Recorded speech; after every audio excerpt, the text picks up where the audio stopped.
నూతనంగా ఎంపికైన 20 corporation చైర్మన్లతో CM Chandrababu సమావేశమయ్యారు. ఏ పదవిలో ఉన్నా ప్రజాసేవకులమని గుర్తుపెట్టుకోవాలని సూచించారు. ముందుగా చెప్పినట్లు 3 పార్టీల వారికి పదవులు ఇచ్చామని సీఎం తెలిపారు. ఇంకా నామినేటెడ్ పోస్టులున్నాయని, జాబితాలు ఉంటాయన్నారు. నామినేటెడ్ పదవుల్లో సామాజిక న్యాయం పాటించమని వెల్లడించారు. పార్టీ కోసం పనిచేసిన వారికి న్యాయం చేస్తామని స్పష్టం చేశారు.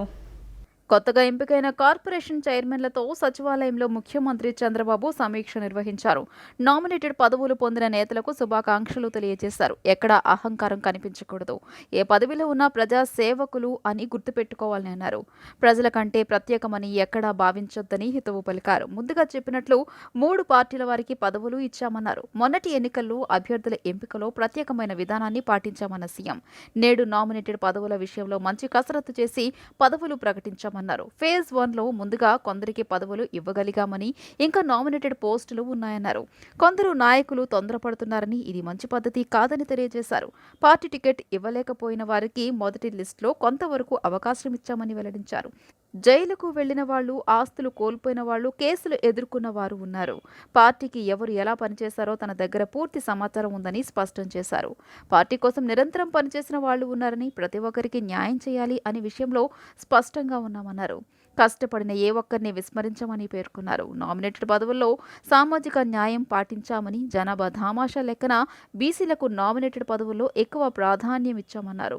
పెట్టుబడుల రాబట్టడంలో, పరిశ్రమల ఏర్పాటు చేయడంలో ఏపీ ఐఐసీ పాత్ర కీలకమని తెలియజేశారు.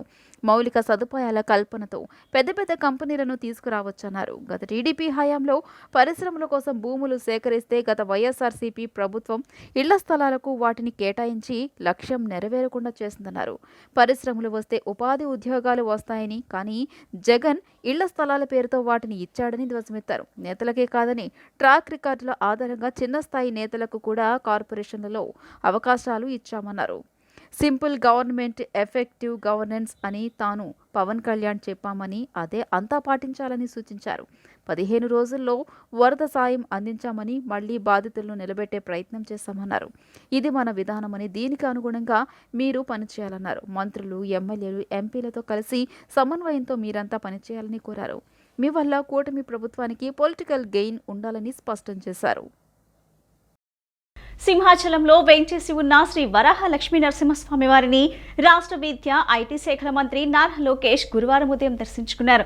ఆలయానికి చేరుకున్న మంత్రి లోకేష్ కు ఆలయ అధికారులు స్వాగతం పలికారు.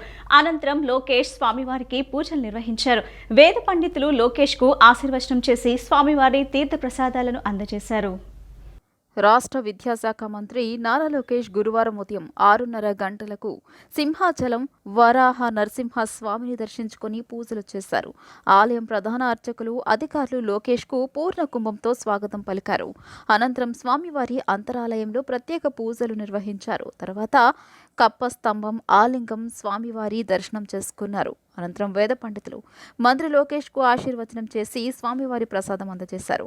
కాగా విశాఖ ఎంపీ భరత్, పశ్చిమ నియోజకవర్గం ఎమ్మెల్యే గణబాబు లోకేష్ తో కలిసి స్వామివారిని దర్శించుకున్నారు. అనంతరం పార్టీ కార్యాలయంలో కార్యకర్తలను కలుసుకున్నారు.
ప్రాథమిక ఆరోగ్య కేంద్రాలు, కమ్యూనిటీ హెల్త్ సెంటర్స్లో వైద్య సేవలు అందిస్తున్న డాక్టర్స్కు ఇబ్బందులను తీసుకొచ్చే జీవో 85ను ఉపసంహరించాలని డిప్యూటీ సీఎం పవన్ కళ్యాణ్కు Andhra Pradesh primary health centres doctors association విజ్ఞప్తి చేసింది. సమస్యపై డిప్యూటీ సీఎం సానుకూలంగా స్పందించారు. ప్రాథమిక ఆరోగ్య కేంద్రాలు, కమ్యూనిటీ హెల్త్ సెంటర్స్లో ఉన్న వైద్యులకు పీజీలో ఇన్ సర్వీస్ కోటాకు సంబంధించి జీవో 85 తమకు రావాల్సిన సీట్లను దూరం చేస్తుందని Andhra Pradesh primary health centres doctors association ప్రతినిధులు ఉప ముఖ్యమంత్రి పవన్ కళ్యాణ్కి విజ్ఞాపన పత్రం అందజేశారు. బుధవారం సాయంత్రం మంగళగిరిలోని క్యాంపు కార్యాలయం దగ్గర అసోసియేషన్ ప్రతినిధులు కలిశారు. గతంలో 3 ఏళ్ల సర్వీస్ ఉంటే సీటుకు అర్హత ఇచ్చేవారని ఇప్పుడు 5 ఏళ్లు చేయడమే కాకుండా ఇన్ సర్వీస్ కోటాలో సీట్లు శాతాన్ని కూడా తగ్గించారని వివరించారు. వైద్యులు ప్రస్తావించిన అంశాలను రాష్ట్ర వైద్య ఆరోగ్య శాఖ మంత్రి, ఆ శాఖ ముఖ్య కార్యదర్శి దృష్టికి తీసుకువెళ్తామని ఉప ముఖ్యమంత్రి హామీ ఇచ్చారు. మనం చెప్పింది అదే కదా. ఓకే, మన కృష్ణబాబు గారు పంపించాం కదా, ఏమైంది సార్? అంటే వాళ్ళు నిన్న మీటింగ్స్ కూడా హెల్ప్ చేస్తారు మీరు కలిసారా? తర్వాత లాస్ట్ టైం ఏమంటారు? What is it conclusion? 88 seats ఉండేది సార్. సో 15% అనేది అన్నారు, కానీ అంటే like it was half, but it was confined to certain categories sir, like general medicine, surgery. మీరు కోరుకునేది ఏంటి sir? Either restore 30%. we were asking like to at least for ఆర్ఎల్స్ sir, if it is final burden of the state, non-clinical seats can be decreased, sir. That was also so we are ready for negotiations, sir. So take around from each district, make a representation of 5, let them in and let them speak. October 3 నుండి గవర్నర్పేటలోని కాశీ విశ్వేశ్వర అన్నపూర్ణ దేవస్థానంలో జరగనున్న శ్రీ అన్నపూర్ణ దేవి దసరా మహోత్సవాలను జయప్రదం చేయాలని MLA bonda Umamaheswararao భక్తులకు సూచించారు. అమ్మవారి దయతోనే విజయవాడ నగరం వరదలు త్వరగా కోలుకుందని చెప్పారు. ముఖ్యమంత్రి చంద్రబాబుకు దుర్గమ్మ ఆశీస్సులు మెండుగా ఉండాలని ఆకాంక్షించారు. గవర్నర్పేటలోని కాశీ విశ్వేశ్వర అన్నపూర్ణ దేవస్థానంలో జరగనున్న శ్రీ అన్నపూర్ణదేవి దసరా మహోత్సవాల పోస్టర్ను ఎమ్మెల్యే బోండా ఉమామహేశ్వరరావు ప్రారంభించారు. ఈ సందర్భంగా ఆయన మాట్లాడుతూ, విజయవాడలో ఎంతో విశిష్టత కల కాశీ విశ్వేశ్వర అన్నపూర్ణ దేవస్థానంలో అక్టోబర్ 3 నుండి దేవీ శరన్నవరాత్రి మహోత్సవాలు వైభవంగా జరగనున్నాయని తెలియజేశారు. 10 రోజుల పాటు జరగనున్న ఉత్సవాలలో అమ్మవారు పలు అలంకారాలలో దర్శనమిస్తారని చెప్పారు. అమ్మవారి దయతో వరదల నుండి విజయవాడ నగరం త్వరగా కోలుకుందని చెప్పారు. ముఖ్యమంత్రి చంద్రబాబుకు దుర్గమ్మ ఆశీస్సులు ఉండాలని ఆకాంక్షించారు. భక్తులు పెద్ద సంఖ్యలో పాల్గొని ఉత్సవాలను జయప్రదం చేయాలని కోరారు. అమ్మవారి కాశీ విశ్వేశ్వర ఆలయం గవర్నర్పేట మరి అక్కడ ఏర్పాటు చేస్తూ ఉన్నటువంటి సందర్భంలో అందరూ కూడా భక్తులందరూ అమ్మవారి సేవలో పాల్గొనాలని, నవరాత్రులు పూజల్లో పాల్గొని అమ్మవారి అనుగ్రహం పొందాలని, ఆ అమ్మవారి ఆశీస్సులతో ఈ నూతనంగా ఏర్పడిన ఈ రాష్ట్రంలో కొత్త ప్రభుత్వం ప్రజలకి మరింతగా మేలు చేసే విధంగా శక్తినివ్వాలని, అన్ని రకాలుగా మంచి జరగాలని, మరి ఇది వరదలు, తుఫాన్లు, నష్టాలు, ఇబ్బందులు రాకుండా అమ్మవారి దయ ఉండాలని భక్తి శ్రద్ధలతో పూజ చేయడానికి కార్యక్రమాలు పెట్టాం. మరి కమిటీ ఆధ్వర్యంలో ఈవో కానీ, స్థానిక కార్పొరేటర్ నెలబండ్ల బాలస్వామి కానీ, అలాగే మరి సిద్ధాంతులు, ఆచార్యులు అందరూ కూడా పెద్ద ఎత్తున పాల్గొని దీన్ని విజయవంతం చేయాలని, అందరూ అమ్మవారి ఆశీస్సులు పొందాలని కోరుకుంటాం. నెలబండ్ల బాలస్వామి మాట్లాడుతూ, దుర్గమ్మ దేవస్థానంలో ఏ తరహా పూజలు జరుగుతాయో అదే తరహాలో గవర్నర్పేటలోని కాశీ విశ్వేశ్వర అన్నపూర్ణ దేవస్థానంలో పూజలు జరుగుతాయని చెప్పారు. 3వ తేదీ నుండి 12వ తేదీ వరకు అంగరంగ వైభవంగా ఉత్సవాలు జరుగుతాయని చెప్పారు. దుర్గమ్మ ఆశీస్సులు ముఖ్యమంత్రి చంద్రబాబుకు, ఎమ్మెల్యే బోండా ఉమకు ఉండాలని ఆకాంక్షించారు. ఈ కార్యక్రమంలో ఆలయ ఈవో యడ్లపల్లి సీతారామయ్య, ధర్మకర్తలు, అర్చకులు పాల్గొన్నారు. చంద్రబాబు గారు ముఖ్యమంత్రి అయిన సందర్భంగా మరి చంద్రబాబు గారు 10 రోజులు వరదల్లో ఉండి ఇక్కడ విజయవాడ నగరంలో ఉండి ప్రజల్ని ఎలాగా కాపాడారో అలాగా అమ్మవారి ఆశీస్సులతో అందరూ బాగుండాలని, మరి దేవాలయంలో చాలా మంచిగా గొప్పగా కొండపైన అమ్మవారు తర్వాత గవర్నర్పేట శివాలయంలో చాలా బాగా జరిగిద్దని చెప్పి ప్రతి సంవత్సరం భక్తులు అనుకుంటారు. మరి సీతారామయ్య గారు మరి వాళ్ళ బృందం కమిటీ ఆధ్వర్యంలో ఈ సంవత్సరం అమ్మవారి ఆశీస్సులు అందరికీ ఉండే విధంగా కార్యక్రమాన్ని నిర్వహిస్తున్నారు. ఈ కార్యక్రమంలో భక్తులందరూ కూడా పాల్గొని అమ్మవారి ఆశీస్సులు పొందాలని చెప్పి పిలుపునిస్తూ కార్యక్రమాన్ని చేస్తున్నటువంటి దేవస్థానం యొక్క కమిటీని మనస్ఫూర్తిగా అభినందిస్తున్నాం. న్యూయార్క్ పర్యటనలో ఎంఎస్ఎంఈ శాఖ మంత్రి కొండపల్లి శ్రీనివాస్ ప్రపంచ బ్యాంక్ సహజ వనరుల పరిరక్షణ ప్రాజెక్ట్ ప్రతినిధి మైక్ వెబ్స్టర్ను కలిశారు. చిత్తూరు జిల్లాలో తాము చేపట్టిన కార్యక్రమాలకు చంద్రబాబు ప్రభుత్వం సహకారాన్ని మైక్ వెబ్స్టర్ గుర్తు చేసుకున్నారు. వరదలు, కరువు నివారణ చర్యలపై ఏపీ ప్రభుత్వంతో కలిసి పనిచేస్తామని మైక్ వెబ్స్టర్ ఈ సందర్భంగా మంత్రితో చెప్పారు. రాష్ట్ర అభివృద్ధి కోసం తమ వంతు సహకారం అందిస్తామని ముందుకు రావడం పట్ల మంత్రి హర్షం వ్యక్తం చేశారు. తెలుగుదేశం నేత వంగవీటి రాధ అస్వస్థకు గురయ్యారు. ఛాతీ నొప్పి రావడంతో వెంటనే ఆయన్ను విజయవాడలోని ఓ ప్రైవేట్ ఆసుపత్రికి తరలించారు. రాధను 48 గంటల పాటు అబ్జర్వేషన్లో ఉంచాలని వైద్యులు సూచించారు. ఎలాంటి ఆందోళన చెందాల్సిన అవసరం లేదని, ఆరోగ్యం నిలకడగా ఉందని తెలిపారు. వైఎస్ఆర్ కాంగ్రెస్ పార్టీ పలు జిల్లాలకు అధ్యక్షులను నియమించింది. పార్టీ అధినేత జగన్మోహన్ రెడ్డి ఈ మేరకు నిర్ణయం తీసుకున్నారు.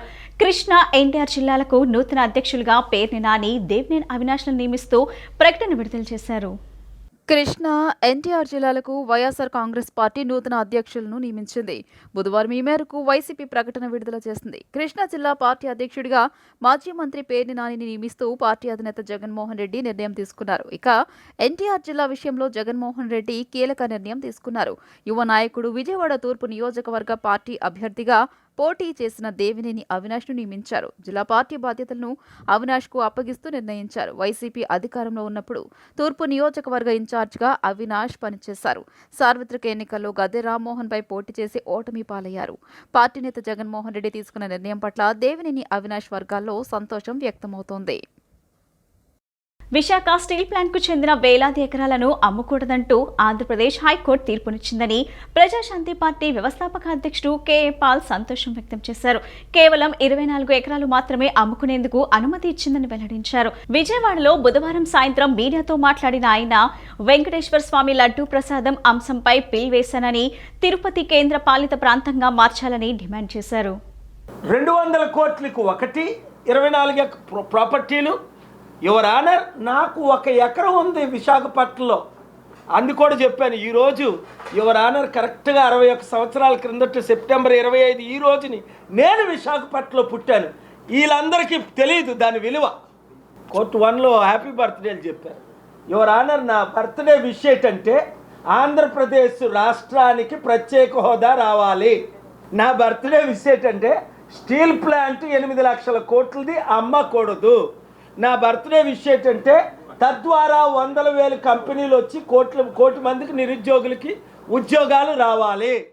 మళ్లీ ఎన్నికల్లో ఈ ప్రభుత్వమే కావాలి అనేలా కూటమి పనిచేస్తుందని ఎమ్మెల్సీ అశోక్ బాబు పేర్కొన్నారు. సైకో పాలనలో ఏ వర్గం బాగుపడలేదని, ఎస్సీ, ఎస్టీ, బీసీలతో పాటు దేవుణ్ణి కూడా మోసం చేశారని విమర్శించారు. అందుకే సైకో పాలనను ప్రజలు పాతిపెట్టారని, మంచి నేతలకు ప్రజలకు పట్టం కట్టారని, మంచి ప్రభుత్వాన్ని ఎన్నుకున్నారని వ్యాఖ్యానించారు. గత పాలకులు పెట్టిన బకాయిలతో రైతులు, విద్యార్థులు తీవ్ర ఇబ్బందులు పడ్డారని చెప్పుకొచ్చారు. పెన్షన్దారులను, డ్వాక్రా మహిళలను మోసం చేశారని, తాము అధికారంలోకి వచ్చాక వైసీపీ పెట్టిన 100 కోట్ల బకాయిలను చెల్లించాల్సి వస్తుందన్నారు. ప్రజల కోసం పనిచేస్తున్న ప్రభుత్వం కనుక దీన్ని ప్రజలే మంచి ప్రభుత్వం అంటున్నారని అన్నారు. ఈ ప్రభుత్వం ప్రజల సంక్షేమం కోసం ఉంది. ప్రజల సంక్షేమ కార్యక్రమాల్లో మరి ముఖ్యమంత్రి చంద్రబాబు నాయుడు గారు పడే కష్టం ఇది చాలామంది తెలియపోయి ఉండొచ్చు. ఆయన ప్రమాణ స్వీకారం చేసిన రోజునే అధికారులను పిలిచి మనం ఈ 6 ఎన్నికల హామీలు ఉన్నాయి, అలా ఎలా అమలు చేయాలి, పెన్షన్ అవుతాయని జూలై 1 అని చెప్పేశారు ఆయన. మిగతా అంశాలు ఎలా చేయాలనేది ఆ రోజు సాయంత్రం ఆయన సమావేశం పెట్టడం జరిగింది. ఇంకో ముఖ్యమంత్రి అయితే ఇవాళ కదా ప్రమాణ స్వీకారం చేసిన, రేపు నుంచి పని ప్రారంభిద్దామని చెప్పి దాన్ని వాయిదా వేసే పరిస్థితి ఉంటుంది. కానీ ఆయన అలా కాదు. ఆ రోజు ప్రమాణ స్వీకారం చేసిన కాడి నుంచి వాళ్ళ వరకు కూడా ఆయన ఎక్కడ కూడా రిలాక్స్ అయ్యి విశ్రాంతి తీసుకున్న పరిస్థితి లేదు. మరి అటువంటి ముఖ్యమంత్రితో నడిపోతున్న ఈ ప్రభుత్వం మంచి ప్రభుత్వం అనేది ఇవాళ ఆంధ్రప్రదేశ్ ప్రజలే కాదు, ఆంధ్రప్రదేశ్లో ఈ 100 రోజుల్లో జరిగిన మార్పుల చేర్పు గురించి మరి అటు కేంద్ర ప్రభుత్వం కానీ లేదు మన పక్కనున్న రాష్ట్రాలు కానీ శభాష్ అనే పరిస్థితి. కూటమి ప్రభుత్వం రేషన్ డీలర్ల ఫ్రెండ్లీ ప్రభుత్వం అని ఎమ్మెల్సీ కంచర్ల శ్రీకాంత్ పేర్కొన్నారు. రేషన్ డీలర్లు ఎదుర్కొంటున్న సమస్యలను సీఎం చంద్రబాబు దృష్టికి తీసుకువెళ్లి వాటి పరిష్కారం కోసం తన వంతు కృషి చేస్తారని ఆయన హామీ ఇచ్చారు. విజయవాడ తుమ్మలపల్లి కళాక్షేత్రంలో జాతీయ ఉత్పత్తి పంపిణీ పథకం నిర్వహణదారుల సంక్షేమ సమాఖ్య రేషన్ డీలర్ల సర్వసభ్య సమావేశం నిన్న జరిగింది. ఈ సమావేశానికి రాష్ట్రం నలుమూలల నుంచి విశేష సంఖ్యలో రేషన్ డీలర్లు హాజరయ్యారు. ఈ సమావేశానికి కుప్పం నియోజకవర్గ TDP incharge MLC Kancharla Srikanth ముఖ్య అతిథిగా విచ్చేసి సభను ఉద్దేశించి ప్రసంగించారు. రేషన్ డీలర్ల సమస్యలను కూటమి ప్రభుత్వం మేనిఫెస్టోలో పొందుపరిచిందని అన్నారు. రేషన్ డీలర్లు ఎదుర్కొంటున్న సమస్యలను సీఎం చంద్రబాబు దృష్టికి తీసుకెళ్లి వాటి పరిష్కారానికి తన వంతు కృషి చేస్తానని ఆయన హామీ ఇచ్చారు. For inducting some essential items like pulses, edible oils, sugar in the schedule of National Food Security Act. But they are not paying any heed. They are not paying any heed to the problems of the general public.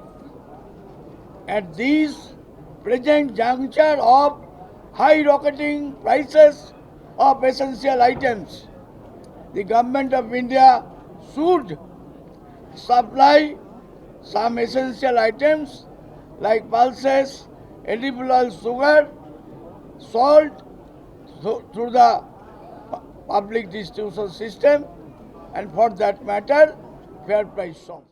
అనంతరం ration డీలర్ల సమాఖ్య జాతీయ ప్రధాన కార్యదర్శి బిస్వంబర్ bus మాట్లాడుతూ CM Chandrababu సమర్థవంతమైన నాయకుడని కేంద్ర ప్రభుత్వంపై ఈ విషయంలో ఒత్తిడి తీసుకురావాలని ఆయన సూచించారు. డీలర్లకు మార్జిన్ వ్యయం 3 ఏళ్లకు ఒకసారి పెంచాలని, అయితే ఆ దిశగా చర్యలు తీసుకోవడం లేదని ఆవేదన వ్యక్తం చేశారు. రేషన్ డీలర్లు ఎదుర్కొంటున్న సమస్యల పరిష్కారానికి దేశవ్యాప్తంగా ఉద్యమం చేపట్టనున్నట్లు ఆయన తెలియజేశారు.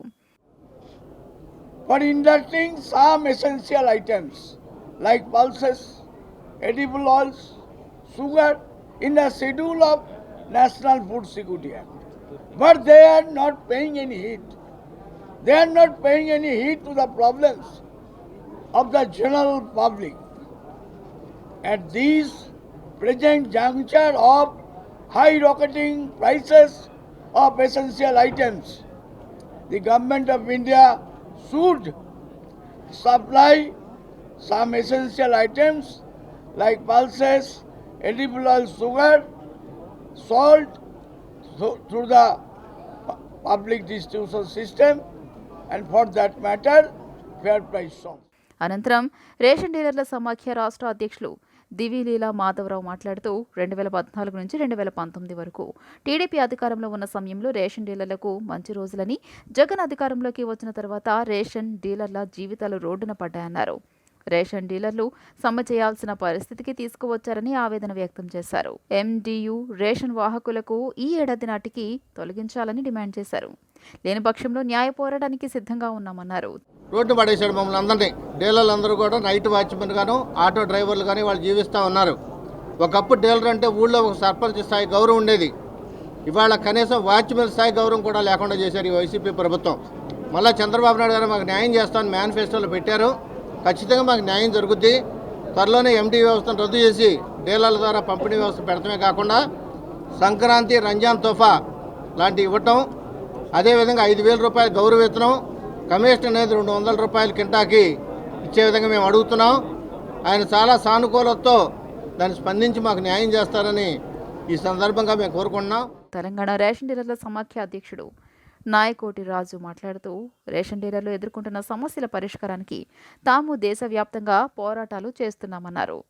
రేషన్ డీలర్లను విస్మరిస్తే తగిన బుద్ధి చెబుతామని హెచ్చరించారు. భారతదేశంలోనే ఆదర్శంగా మా ఒక్క రేషన్ డీలర్లందరినీ చూసుకుంటాడని వారిని ఆశిస్తూ ఈరోజు నేను గతంలో కూడా ఉమ్మడి రాష్ట్రం అధ్యక్షునిగా పనిచేయడం జరిగింది ఆంధ్రప్రదేశ్.